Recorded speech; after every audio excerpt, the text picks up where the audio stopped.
आने के बाद फिर मालेगांव को ओट जिहाद, लैंड जिहाद, रोहिंग्या, बांग्लादेश का ये अड्डा बताया, यहाँ पनाह लेते हैं और यहाँ से फंडिंग होती है पूरे देश के अंदर पैसों की।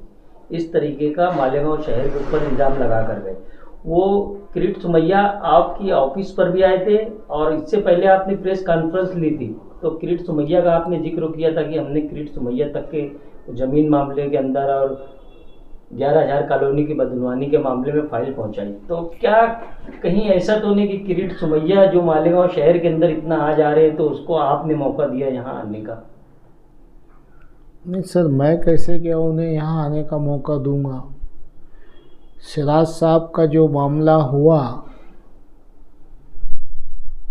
मनी लॉन्ड्रिंग का, वो मैंने थोड़ी किया, उसमें वो आए।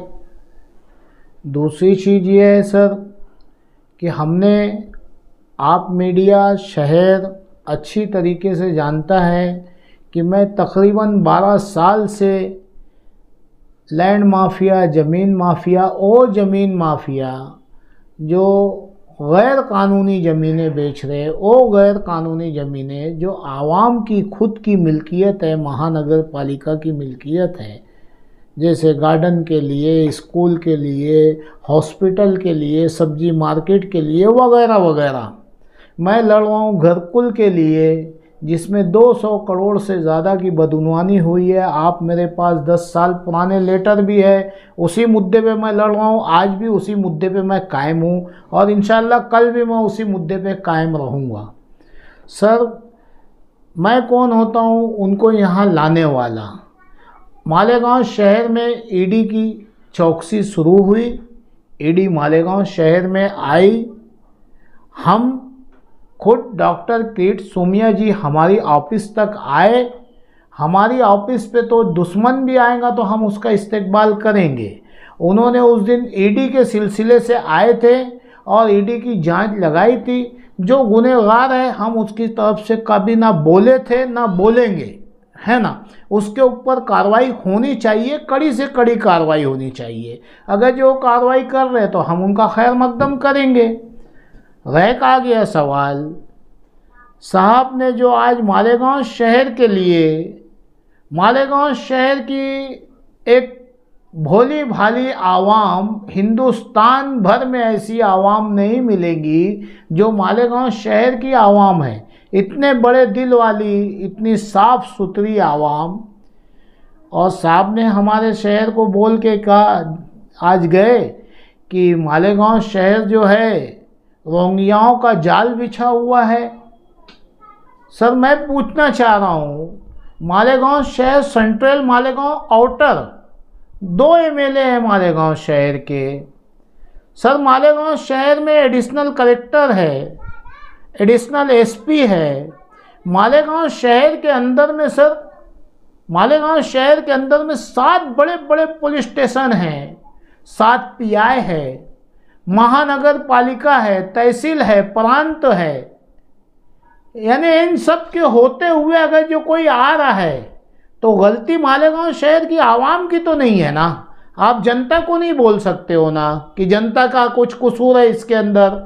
जो ऑफिसर इसमें मुलविस है, खुद डॉक्टर किरीट सोमैया जी ने कहा कि इसमें तहसील, प्रांत, कारपोरेशन के अफसरान ने माना कि हमारे लोगों की चूक है, हमारी गलती से हुआ है। यानी रिश्वतखोरी, बदनवानी की इंतहा इतनी हो गई है कि सड़कों की करप्शन, गटरों का करप्शन, तामीरी काम में करप्शन, घरकुल योजना में करप्शन, ज़मीन माफिया में करप्शन, ये सब तो ठीक है। लेकिन अब आपकी हिम्मत इतनी बढ़ गई है कि कोई अगर जो बाहर मुल्कों का हमारे शहर में आ रहा है तो इन ऑफिसरान उनकी मदद करेंगे तो उसमें शहर का क्या लेना देना। हमारा साहब से कहना है कि जिन ऑफिसरों ने गलती की है उनके ऊपर से ही आप कार्रवाई शुरू कर दो ना। पहले इन्हें जेल की सलाखों के पीछे डालो कि सरकार का आदमी, सरकार की पगार खाने वाला आदमी, वो किस तरीके से वो इनकी मदद किया। देशद्रोहियों की मदद करना, ये देश के गद्दार है, ये ऑफिसर जो भी उनके साथ मुलविस है, इन गद्दारों को कड़ी से कड़ी सजा मिलनी चाहिए। आप जो है उनके ऊपर कार्रवाई कीजिए ना, आपके पास सबूत है, आप सबूत के बिना पे काम कीजिए। इसका मतलब ये थोड़ी कि मालेगांव शहर की पूरी आवाम उनके साथ में खड़ी है। मालेगांव शहर की आवाम को तो ये भी नहीं पता है कि रोहिंग्या कौन है, झोड़गे का कौन है, धुलिये का कौन है, मड़माड़ का कौन है, बम्बई का कौन है। तो रोहिंग्या तो बहुत दूर की बात है। यहाँ हम माननीय किरीट सोमैया जी से कहना चाहेंगे, सर हम आपका खैर मकदम करते हैं। आप मालेगांव शहर में बदउनवानी भ्रष्टाचारी के खिलाफ ईडी की चौकसी बिठाइए, हम आपके साथ हैं। लेकिन जिन लोगों ने बदउनवानी की है, भ्रष्टाचारी की है, जनता के साथ में जुल्म किया है, उन पे आप कार्रवाई कीजिए। मालेगांव शहर को आपने फैक्ट्री कह दिया, कारखाना कह दिया आपने कि यहाँ से पैदा होते हैं। सर ऐसा नहीं है ना। तो फिर इतना बड़ा सिस्टम आपका क्या कर रहा है, आपकी गोपनीय जांच एजेंसियां क्या कर रही है? ये सब की सब देश के गद्दार है क्या?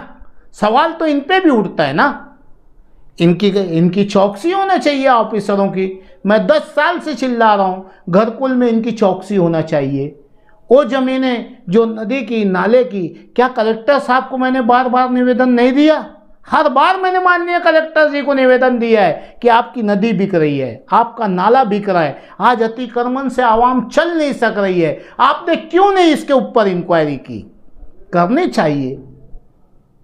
दूसरी चीज़ सर, आपने मेरे मालेगांव शहर की आवाम को, मालेगांव शहर की जनता को सर आपने कहा कि मालेगांव शहर से जो है वोट जिहाद के लिए पूरे देश में फंडिंग की जाती है। सर मैं आप मीडिया के चैनल के द्वारा माननीय किरीट सोमैया जी आपको चैलेंज कर रहा हूं। सर मैं आपको चैलेंज कर रहा हूं सर, मेरे मालेगांव शहर की जांच कर ली जाए सर।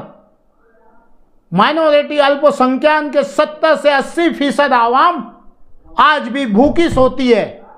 ये फंडिंग करेंगी ये गरीब जनता?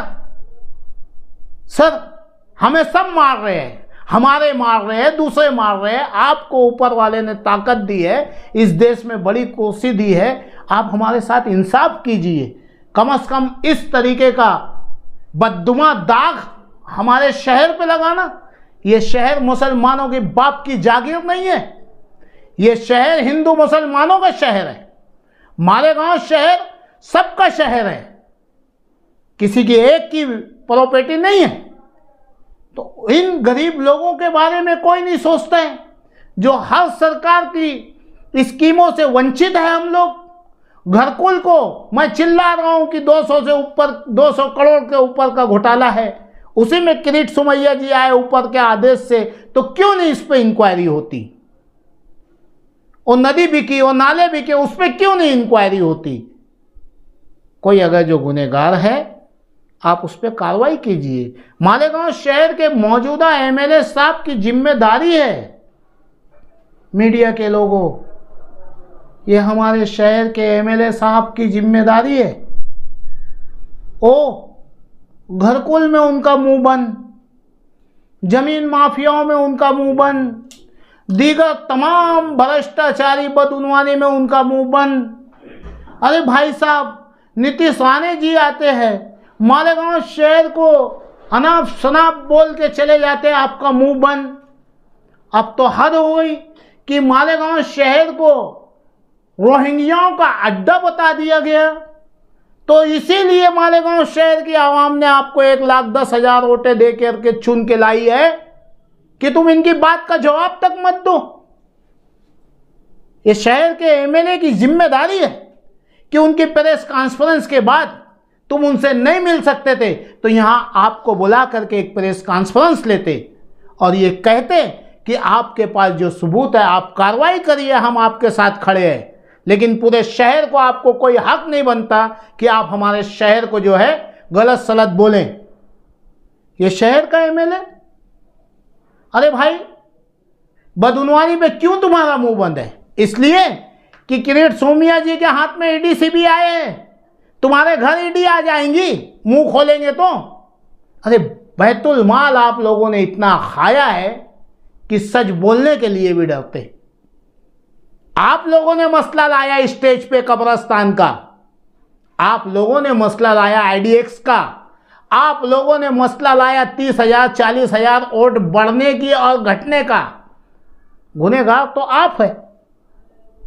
मेरी माननीय किरीट सोमैया जी से गुजारिश है कि सर आप हमारे शहर को इस तरीके से बदनाम नहीं कर सकते। जो गुनहगार है वो रिजवान बैटरी वाला गुनहगार है तो उस पर आप कार्रवाई कीजिए सर, लेकिन उससे मालेगांव शहर को मत जोड़िए। अगली टाइम ऐसा हुआ तो मालेगांव आवामी पार्टी आज आपके जुमले का निषेध तो करती है, इसका भरपूर मजम्मत करती है। आइंदा आपको कल हम आपको इज्जत दिए सर, हम दिल बड़ा करके आपका इस्तकबाल किए सर। और सर मालेगांव का हर मुसलमान आपके लिए बाएं फैला के खड़ा है, आप आइए, आपका वेलकम है। लेकिन आप आके हम सब कुछ सुन सकते। दहशतगर्दों के साथ हमारा नाम नहीं जोड़ना, दहशतगर्दों से हमारा नाम नहीं जोड़ना मालेगांव वालों का, नहीं तो अगली टाइम हम आपको काले झंडे से आपका इस्तकबाल करेंगे। मेरी शहर की आवाम से गुजारिश है, आपने बड़े जोश और जज्बात में, बहुत जोश में जा करके इन्हें वोट मारा है। ये 5 साल का पीरियड आप भूल जाते हो कि आपके बारे में कौन क्या बोलता है। रिजवान बैटरी वाला बोल रहा है शहर के लीडवान बदउनवान हैं, शहर के कमिश्नर से लेकर ऑफिसरान बदउनवान हैं, इनकी इंक्वायरी होनी चाहिए। मालेगांव शहर को बचाने की जिम्मेदारी अब मालेगांव शहर की आवाम की है। ये शहर की जनता की जिम्मेदारी है कि कोई हमें गलत बोले, हमारे शहर को गलत बोले तो हमारे नुमाइंदे का गिरेबान पकड़े और उससे पूछे कि तुझे इसी दिन के लिए चुन के दिए क्या। रिजवान भाई, शहर में किरीट सोमैया जी जब से प्रेस कॉन्फ्रेंस लेकर गए थे और मालेगांव को इन्हें बदनाम करने की कोशिश की गई है, जब से शहर के अंदर इस तरीके से भी चर्चा चल रही है कि यार रिजवान बैटरी वाला पहले उनको इन्हें अपने काम के लिए शामिल किया, बदनवानी घरकुल योजना के लिए लेटर दिया, उसके बाद वो आपसे मुलाकात करने के लिए आए, तो जब से वो मालेगांव के ऊपर उनका यानी ध्यान ज़्यादा यानी सारी चीज़ों को लेकर है। अरे सर मैं तो 12 साल से लड़ रहा हूँ, पेपर पे लड़ रहा हूँ सर। वो एक जिम्मेदार व्यक्ति है, अगर जो उस सिमत में वो कार्रवाई करने के लिए आए हैं तो मैं आज आपके चैनल के माध्यम से पूछना चाह रहा हूँ, मेरे वो मज़लूम गरीब आवाम जिन्होंने अपने पेट को काट के अपने बच्चों के मुस्तकबिल को तबाह करके सर उन्होंने गैर कानूनी ज़मीनें फंसा दी गई इन गरीबों को, इनकी कार्रवाई नहीं होनी चाहिए। अभी मालेगांव शहर में अभी सर माननीय कमिश्नर को बार बार इत्तला करने के बाद अभी की बात कर रहा हूँ, अभी रिजर्व ज़मीनें बिक रही है, कार्रवाई नहीं होनी चाहिए क्या? मैं उसके लिए बुला रहा हूँ भाई। और जो सरकार रहेंगी, जो सरकार का जिम्मेदार रहेगा वो तो आएगा ना भाई, वो कोई भी हो।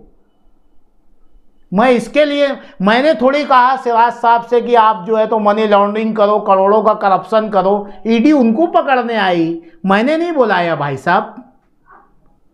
अगर जो कोई भी उसमें आरोपी है उसकी निष्पक्ष जांच होनी चाहिए, उसे इस मुल्क के बाबा भीमराव साहेब अंबेडकर के बनाए हुए संविधान और कानून के मुताबिक उसे कड़ी से कड़ी सज़ा मिलनी चाहिए। लेकिन फिर मैं कहूँगा मेरे शहर को बदनाम नहीं करना। यह हमारा शहर हिंदू मुस्लिम भाईचारा का एक बेमिसाल शहर है, बेमिसाल शहर है।